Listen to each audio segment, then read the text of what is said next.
Hey, what's up everybody? Thank you for joining me in another episode of B is for Build. I'm Chris. We're working on the 2JZ BRZ swap. This is one of those episodes where we should probably film the intro after I've already done all the work, because I don't know exactly what we're going to be doing, but here's a rough idea. Check the title, but we are going to be working on the engine side of things and trying to get the engine to be a little bit more finely tuned and running a little bit better. Last time I ran it, it was very sluggish at the low end. The throttle response was bad. It wasn't idling very well. It was kind of all over the place. And that's probably because we don't have our vacuum lines all, dialed in and some other stuff like that, exhaust, downpipe. So I'd like to start buttoning up some of those things. And if I have time, I'd like to start playing with the transmission. But we'll see how far we get. That's the idea. Just got to get a lot of work done, so we're going to be working fast and focused. And furious. It's terrible. Stay tuned.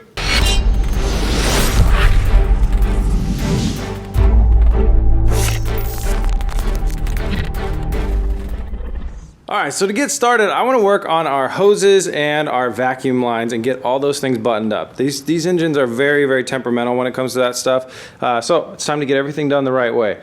So for example, I'm not going to go through everything that I'm planning right now, but here's some important ones. This thing in the back right here that runs off of here, there's a hose, there's a piece to go onto a hose right under here, but it's like a fake out. It doesn't actually do anything. Where you need to go from is here. We need to get a banjo bolt that goes into that hose that we can run from there to the brake booster. That'll get me brakes. That's a real big deal. Let's see. This hose right here, I'm going to go ahead and run to our blow-off valve. This stuff needs to get eliminated. I think that was for, I think somebody might have been running a boost controller on here. That's my guess. That would really suck because I didn't want, an engine that's been ragged on before, but that might be what happened.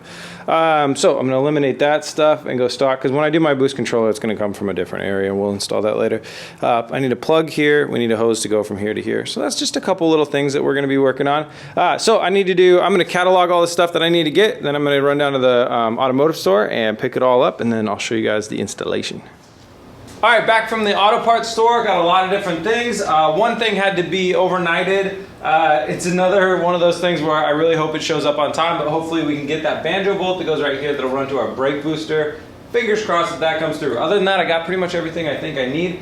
Oh, also except for plugs for vacuum lines. So I'm gonna ask for recommendations about like kind of DIY things to do with that. But I also wanted to ask some of you guys, some of you 2JZ experts out there, what one of these lines do. Let me grab the camera and bring it down here.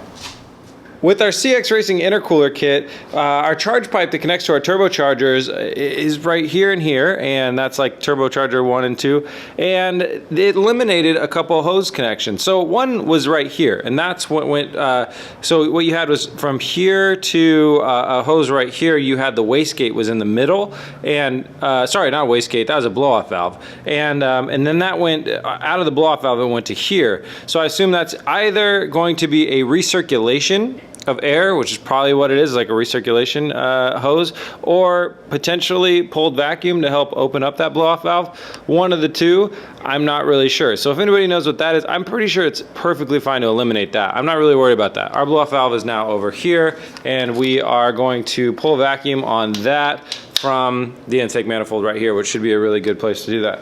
The other thing though, connected to right here, and it used to go into right here, and that's like a charge pipe. So I'm wondering, is this something that's really necessary? Do I need to connect this into this? So if anybody knows, it's this one right here that runs backwards, and well, you guys can kind of follow it. It's that inner one right there.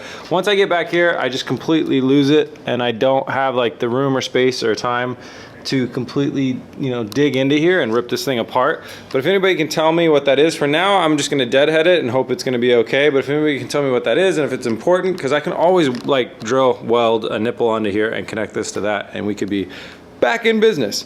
All right, so other than that, we got all our parts. I'm gonna go ahead and start attaching all of our hosing and our block off things and all the good stuff that we bought.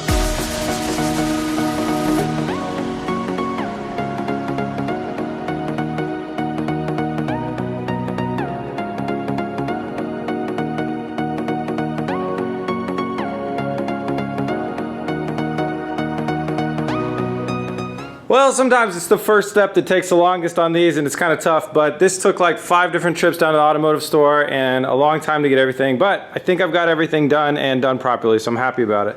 We got our banjo bolt with our Russell, our AN fittings right here going to our brake booster. We got our blow-off valve right there hooked up. That runs into the inside of the throttle body after the butterfly valve, which is where I believe it should go. Let's see. Deadheaded these 2 hoses right here. Somebody hit me up if you know that one needs to change, and I'll change it. Got a nice cap that's meant to go on here to cap this off, so it's going to try and pull air in because it's on the intake side of things, and it won't be able to anymore. And some other stuff that I can't remember, but oh well. So the next thing that I want to go ahead and do is I've got this large piece of brake line right here, and I'm going to go ahead and build a quick transmission fluid cooler. So we have an automatic transmission. The car did not come with a transmission cooler. We need to, there's 2 lines right down there that you're not going to be able to see. We need to build a transmission cooler that'll come out about 1 inch and then run along the line of the bottom of the radiator. So I think I'm going to go ahead and lift up the car so it's at like a comfortable height, and I'm going to go ahead and probably, not 100% sure, but probably remove the radiator for a little bit of ease of access. Build that, and then also I'm going to go ahead and clamp down all of our little couplers. I have all these clamps from CX Racing. I want to hook all those up. That way the air from the part where it's pulling air in and charging it and injecting it is all sealed up, and that should, well, I want to get it to the way that it needs to be, the correct way. So I'm going to go ahead and do all that, and then we'll give it a start up and see how it sounds.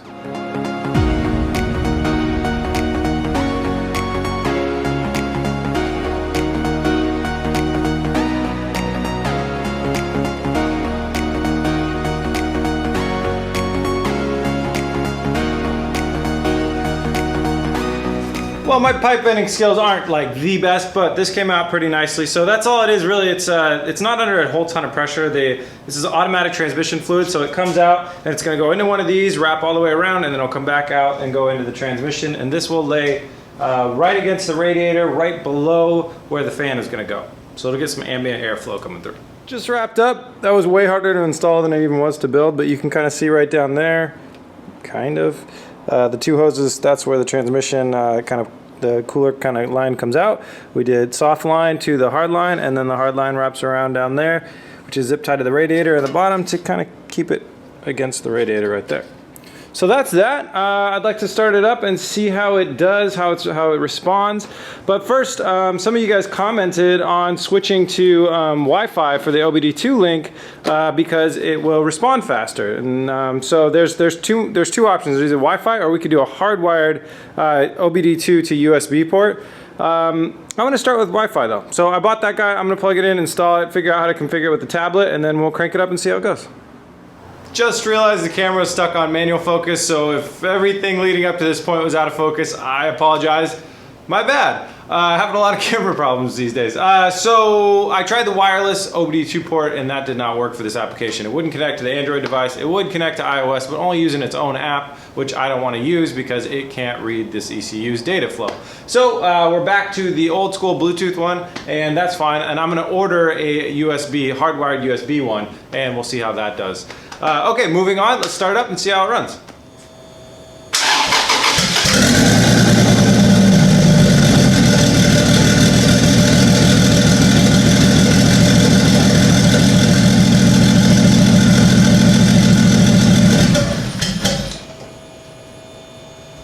Not a good start.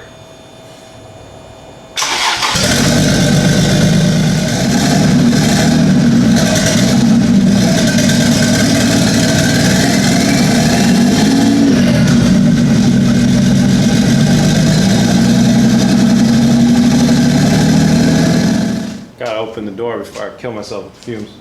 Well, you can see that in the bottom end, we're still struggling. It sounds fine once it gets running up, but the bottom end is a little bit slow to react, and when it's idling pretty low, like 800 RPMs. That's pretty low.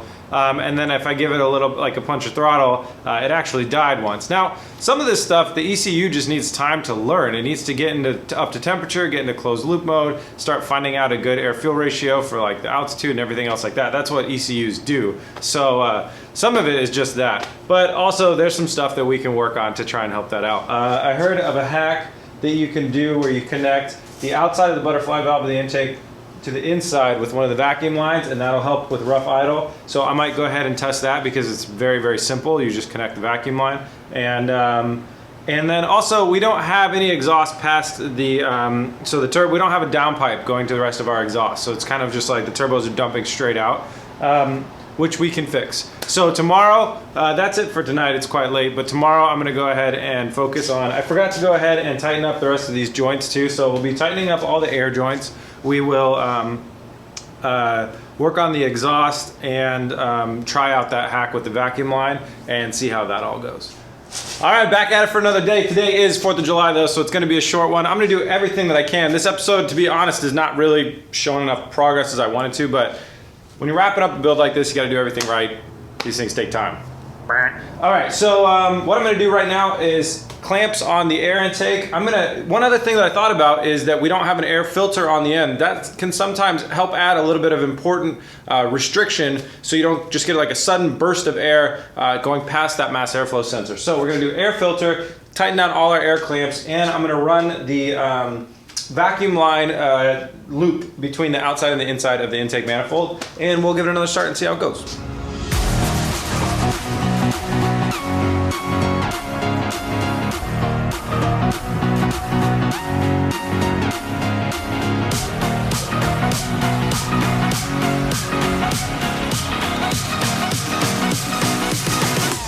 All right, pretty simple. Just threw on a ton of those different clamps, tightened everything up. So the whole air side of everything from the intake going up and then the charged pipe going around through the intercooler and back up into the intake manifold is all totally sealed up and ready to roll. I switched that vacuum line. For those of you that are kind of wondering, it comes down from around right out here, put the light on, down here and around and up into there. I just read about it on a forum, so what are the odds that it could be wrong, right? Okay, so let's crank it on and see how it goes.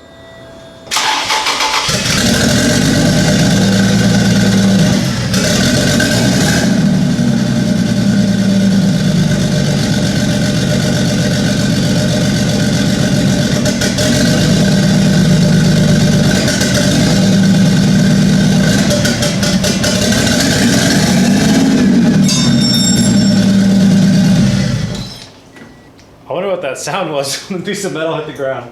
All right, didn't fix the problem. We're still got like nothing down low. Add throttle at idle and it just lags out. So I think exhaust is next. For our exhaust, CX Racing hooked us up once again. This is the downpipe and mid-pipe. Now these are for this swap. They go to BRZ with this 2JZ with the stock twin turbos, meaning you have that stock kind of, you know, down, it's not a downpipe really, but the stock kind of manifold flange that goes to this guy right here. So these saved us a ton of time from building something like this with the nice flex joint and these bends right here.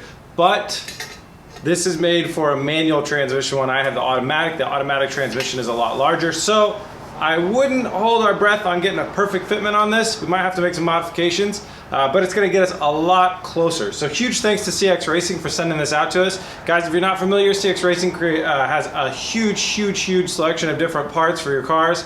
And they have a lot of swap parts too. So if you're thinking about doing any type of swap, head over to their website. I'll put a link in the description, and they have a ton of stuff that'll help you get a little bit closer. Like I said, before, last time I talked about this, their parts are very economically priced, so they're very close to the same price that you would pay to build your own stainless, you know, downpipe, midpipe setup. So let's get down there, install what we can, see how far we can get. Maybe it'll bolt up, maybe it won't, and we'll see how far or how much modification is needed to this system or to the rest of my exhaust to get where we're going. Another thing I should talk about, I'm just going to try and lightly touch on it, is that there's a thing called a restrictor ring that needs to happen when you use the stock twin turbos. What will happen is we're adding so much easier airflow, and we're improving the airflow and we're improving the exhaust with this massive 3-inch downpipe and midpipe, and then we've removed the catalytic converters. There's essentially too much airflow and it's going to spin the turbos, and they're going to boost more than the wastegate can relieve, and we're going to overboost and blow the turbos, potentially. So this is one of those guess and check methods. Once we have our boost gauge on, we can see what level, and we're actually driving, we can see what levels we're hitting on boost. It may be that far back on my exhaust, so it goes 3-inch to this, to my exhaust right now is 2.5-inch. That's not really enough restriction. So we may have to build a little restrictor plate, and that's not hard. It'll probably go right here or where this joins up with the rest of the exhaust.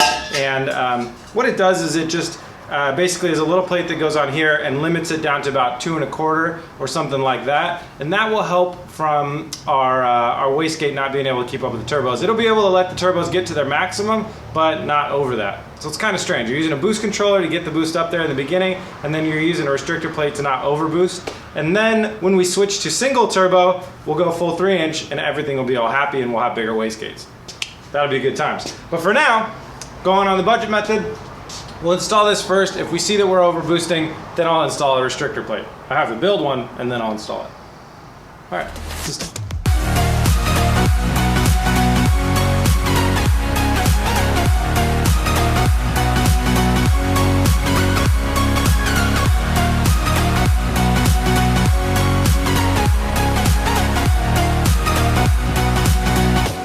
Alright, so it looks like we did run into some transmission problems. Let me show you what we got. So this is the down pipe right there. You got that flex joint in the middle, comes down, and then it connects to the mid pipe.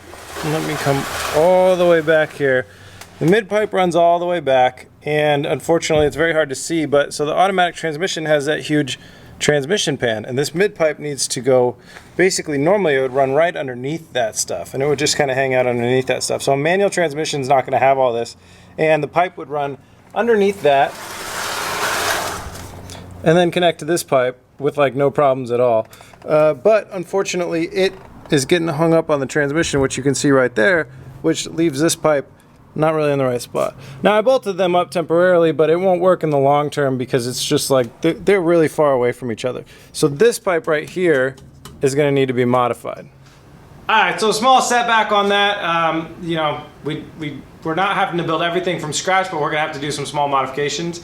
I'd love to do that right now. I'm really in the mood to do it, but unfortunately it's the 4th of July and I called around at pretty much every welding supply store and stuff like that. I can't get stainless steel filler rod, and I would like to get some stainless steel tubing. So I think I'm gonna head out to the mandrel bending shop tomorrow, get some stainless filler rod, do it the right way, and kind of modify that exhaust. So that will be first thing in the next episode. Or maybe not, because I think the next episode might be the recovered episode because I got my footage fixed. Anyways, but before we wrap this up, I want to turn it on and see how it starts and see how it revs with that exhaust on there. That will add some back pressure and it'll change the game a little bit. So let's give it a start and see how it goes.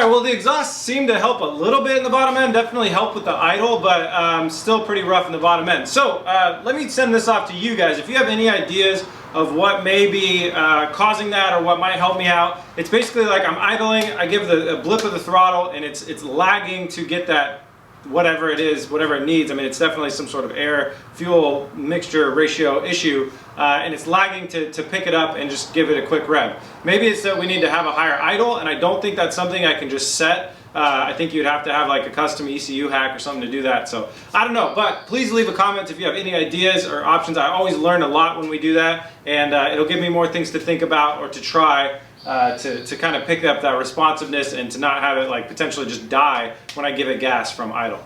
Other than that, I'm going to wrap up this episode and celebrate the 4th of July. You guys will be seeing this day after, so I hope you all had a safe 4th of July. Happy birthday, America. Let's do this thing one more year. And yeah, that's it. Thanks for watching, guys. I really do appreciate it. If you want to help us out, head over to bsforbuild.com, scroll down the shop, pick up anything in the shop, and all the proceeds of that go towards supporting these builds. We also have a tutor crate collaboration going on right now, and I will include a link to that in the description if you'd like to pick up that. Use the link in the description, and it helps us out as well. And just watch, it helps a bunch too. So thanks for that, and please remember to like and subscribe. I'll see you tomorrow.